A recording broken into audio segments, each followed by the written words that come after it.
It's a very sad state of affairs. If this is the standard of the regulator, we don't know what to say. We aren't concerned with inconsistency, but you have been utterly lax. देश में democracy की और कोई pillar criticise हो या ना हो, सबसे ज्यादा हमेशा से आए दिन सुप्रीम कोर्ट क्रिटिसिज्म का शिकार होती है। जहां कभी CJI DY Chandrachud ruling party के फेवर में फैसले सुनाते हैं तो उन्हें बीजेपी फेवरिंग कहा जाता है, और कभी उनके अपोजिशन में फैसले सुनाने पर उन्हें लेफ्टिस्ट टर्म कर दिया जाता है। ऐसा ही कुछ इस साल की शुरुआत में भी देखने को मिला था, जब CJI DY Chandrachud headed bench, जिसमें जस्टिस जेबी पर्दीवाला और मनोज मिश्रा शामिल थे, ने अडानी हिंडनबर्ग मामले में सेबी की इन्वेस्टिगेशन को अपहेल्ड करते हुए इस मामले की जांच को सेबी से उठाकर किसी और एजेंसी को ट्रांसफर करने से साफ इनकार कर दिया था। और फिर क्या था, एक बार फिर सुप्रीम कोर्ट पर ये टैग लग गया कि वे सेंटर को फेवर कर रहे हैं। हालांकि जहां लोगों को लगा कि सुप्रीम कोर्ट ने सेबी को फेवर किया है, उसके जस्ट अपोजिट सुप्रीम कोर्ट की एक दूसरी बेंच, जिसमें जस्टिस संजीव खन्ना और दीपांकर दत्ता शामिल थे, ने सोमवार को सेबी को एक केस के सिलसिले में इतनी फटकार लगाई है कि लोग अब बिल्कुल भी नहीं कह सकते कि सुप्रीम कोर्ट सेबी को फेवर करती है। क्या है ये मामला और सुप्रीम कोर्ट बेंच ने सेबी के अलावा यूनियन को भी इस मामले में क्यों फटकारा है, इस वीडियो में हम देखेंगे। अब आपके मन में ये सवाल तो जरूर चल रहा होगा कि आखिर ऐसा क्या ही सेबी ने कर दिया जो हमारे देश की टॉप मार्केट रेगुलेटर है, जिसकी वजह से सुप्रीम कोर्ट बेंच उन पे इतनी गुस्सा दिखी है। तो बात ऐसी है कि सेबी ने एक मामले की जांच करने में देरी कर दी, जिसकी वजह से ही सुप्रीम कोर्ट बेंच इतनी गुस्सा है। पर यहाँ देरी का मतलब है 10 साल। जी हाँ, आपने सही सुना। जितना आपके लिए सुनना शॉकिंग था, उतना ही सुप्रीम कोर्ट बेंच के लिए भी, जिसकी वजह से ही सेबी उनकी फटकार से बच नहीं पाई है। मामले की शुरुआत होती है अगस्त 2013 में, जब एल्प्स मोटर फाइनेंस लिमिटेड ने अनफेयर ट्रेड प्रैक्टिसेस और लिस्टिंग नॉर्म्स को वायलेट करते हुए 7 करोड़ रुपए बनाए थे। जहां बॉम्बे स्टॉक एक्सचेंज लिमिटेड ने इस मामले का कॉग्निजेंस 2016 में ले लिया था, वहीं सेबी को और 5 साल लग गए इस मामले की जांच करने में, और उन्होंने फिर जाकर इस कंपनी को 2023 में शो कॉज नोटिस सेंड किया था। और इसी मामले में सेबी द्वारा 10 साल बाद जाकर नोटिस इशू करने पर सुप्रीम कोर्ट बेंच, जिसमें जस्टिस संजीव खन्ना और दीपांकर दत्ता मौजूद थे, ने सेबी को फटकारते हुए कहा, does it take 10 years for India's premier regulator to conclude an investigation? Is it an effective and good regulation practice? Is that the standard you want the world to know of the regulator that you are? Bench यहाँ रुकी नहीं और सेबी की ओर से मौजूद additional solicitor general N Venkataraman को फटकारते हुए उन्होंने ये भी कहा कि ऐसे कैसे देश की टॉप मार्केट रेगुलेटर का हाल रह सकता है। It's a very sad state of affairs. If this is the standard of the regulator, we don't know what to say.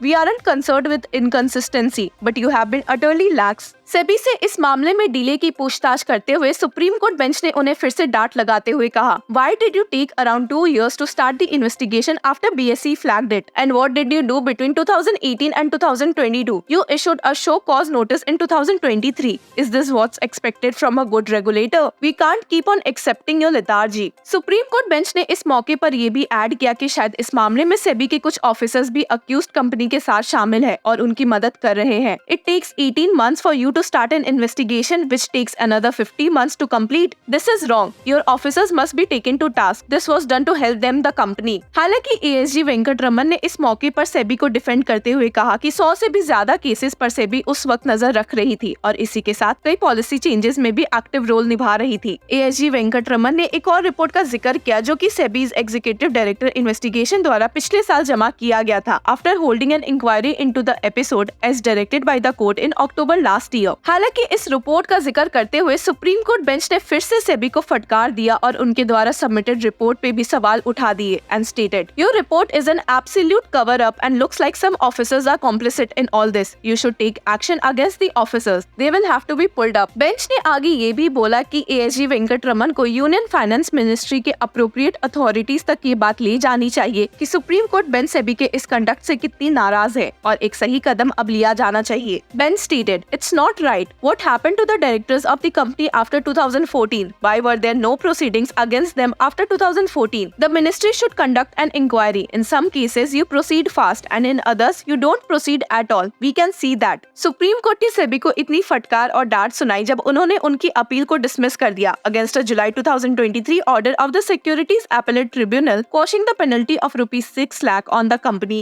and ₹20 lakh on Brij Kishore Sabharwal, a director in the company. जैसा कि हमने आपको video की शुरुआत में ही बोला है कि ये केस उस मामले से जुड़ा है जिसमें ₹7.01 crore raised through preferential allotment by AMFL Alps motor finance limited and loans provided to 6 entities from the proceeds. और इसके कुछ समय बाद ही बॉम्बे सिक्योरिटीज एक्सचेंज लिमिटेड ने एक जांच करते हुए 2016 में एक रिपोर्ट सबमिट की थी जिसमें मिस यूटिलाइजेशन ऑफ प्रोसीड्स की बात मेंशन थी। Based on this report, SEBI carried out further investigation in 2019. The adjudicating officer was appointed in December 2022 and the show cause notice was issued on January 5, 2023. SEBI के educating officer ने held किया कि Alps motor finance Limited के action, listing obligations and disclosure requirement, regulations and prohibitions of fraudulent and unfair trade practices relating to securities market regulation को violate करते हैं, जिसके साथ ही उन पे पेनल्टी भी लगा दी गई थी। आपको बता दें कि the securities and exchange board of India SEBI is the regulatory body for securities and commodity market in India under the administrative domain of ministry of finance with in the government of India. और ऐसे एक regulatory body को फटकारा जाना हमारे देश के लिए बहुत दुख की बात है। आपको बता दें कि इस केस की लास्ट हियरिंग पर भी जस्टिस संजीव खन्ना और बेला एम त्रिवेदी की बेंच ने सेबी को खूब फटकारा था और उन्होंने इस मामले में एक रिपोर्ट भी जमा करने बोली थी, ये दिखाने के लिए कि इस केस में इतना डिले कैसे हुआ है। ऑर्डर देते हुए सुप्रीम कोर्ट बेंच ने कहा था, the appellant SEBI will file an affidavit of the executive director investigation, SEBI stating the date on which SEBI received information regarding the allegations, the date on which the investigation under the SEBI procedure for holding inquiry and imposing penalties by educating officer ruled was initiated, the date on which the investigation was completed, the date on which the educating officer was appointed, the date on which the show cause notice was issued and the date on which the educatory order was passed। और इसी report की धज्जियां supreme court की दूसरी bench ने सोमवार को उड़ाई थी, जिसके साथ ही उन्होंने सेबी ऑफिसर्स को भी शक की निगाहों से देखा है। आपको बता दें कि सेबी ने ये शो कॉज नोटिस